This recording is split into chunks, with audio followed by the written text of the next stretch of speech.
अज़ल ही से सीने में है, मैं यहाँ हूँ मेरा दिल मदीने में है। और बेसहारा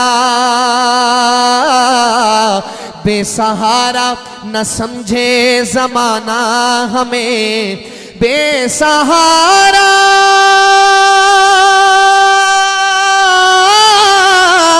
न समझे ज़माना हमें, हम गरीबों का आका मदीने में।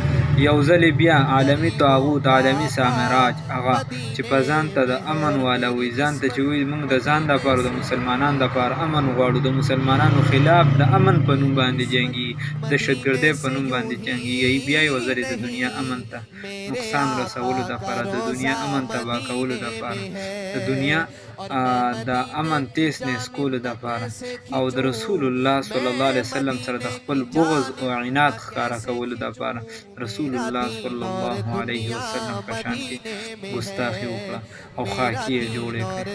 موږ ورته وایو چې ته ستاسو مثال د سپو دی، د سپو، او چې سپي په انور باندې توکاڼې ورتوکي نو هغه په انور باندې نه وځي، واپس په هغې باندې راځي.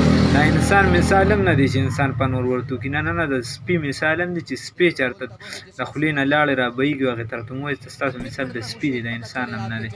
نو خبره دا د عزتمندو مسلمانانو، او بلکې د سپي سره هم که موږ د تشبیه ورکړو نو دا هسې د سپي بې حرمتي نه ده، ځکه چې کوم کس د نبي کریم صلی الله علیه وسلم په شان کې ګوسایي دا سپي نه ده، د سپي نه هم بدتر دی.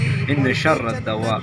عزتمندو مسلمانانو، دغه فرانس والا یا چې نور څومره دي، د دې نه مخکې ډنمارک والا یو څه بس دا مختلفې دي ګستاخۍ کوي د رسول الله صلی الله علیه وسلم په شان کې. قرآن مخکې فیصله کړې، الله مخکې ویلي دي، وایي دا دي چې سره ښکاره شي نو د دې په زړه کې د دې نه هم ډېر زیات بغض او عناد پورته کړو. مسلمانه پته یې لا وس نه رسي.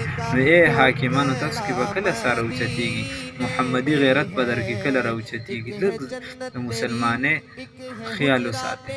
عزتمندو مسلمانانو، دوی خو د خپل بغض عناد ښکاره کوي. اوس د دې مقابله به کول غواړي. لومبنۍ مقابله چې د دې څیزونو کې نو په دې کېږي چې موږ خپله په اسلام باندې ځان برابر کړو. یو مسلمان ہے جن ہے دیکھ کر شرما یهود، چې زما او د هغې په شکل کې فرق نه، زما او د هغې په جامه کې فرق نه، زما او د هغې په کردار کې فرق نه، زما او د هغې په معاشي زندګۍ کې فرق نه، زم دوکه کوم هغې هم کوي، زم نقصانات د مسلمانانو کوم هغې هم کوي وغیره. نو بیا نه، لومبنۍ به خپل ذاتي زندګي د رسول الله صلی الله علیه وسلم د سنتو مطابق کو، د اسلام مطابق کو. بیا به د دفاع د نبی کریم صلی الله علیه وسلم د صحابو یا د اسلام چې څومره د دا به کول غواړي، هغې کې چې د چا څومره وس وي، د چا د سوشل میډیا تر حده آواز وي، څوک چې دی د بایکاټ تر حده به یې د دې څیزونه د فرانس چې څومره څیزونه د دې نه بایکاټ کول غواړي، دې له به نقصان ورکول غواړي، تر څو چې علماو فیصله کړې ده چې به یې ځان د دې نه لرې ساتنه، چې موږ ترې ځان لرې وساتو. نو د دغې خلکو نه د دې مخه وال غواړي. یو په دې سره چې موږ خپله ځان په اسلام باندې مضبوط کو، مستحکم شو، لکه اونه مستقیم په خپل مقام یم، که خزان را باندې راشي، که بهار، چې هر څه را باندې راشي، خو چې موږ په اسلام باندې، په سنتو باندې، په نیکو اعمالو اقوالو باندې مضبوط شو. او بله خبره، بنیادي خبره دا ده، بله چې څوک ورسره د رسول الله صلی الله علیه وسلم د دفاع دپاره د دغه څیزونو نه بایکاټ وکړو، بس دا زموږ یو دا به ورته وایي چې زموږ دغه وس دی، نو دغه به وکړو. د فرانس چې کوم څیزونه دي له به یو نقصان رسولو اندیه وکړو.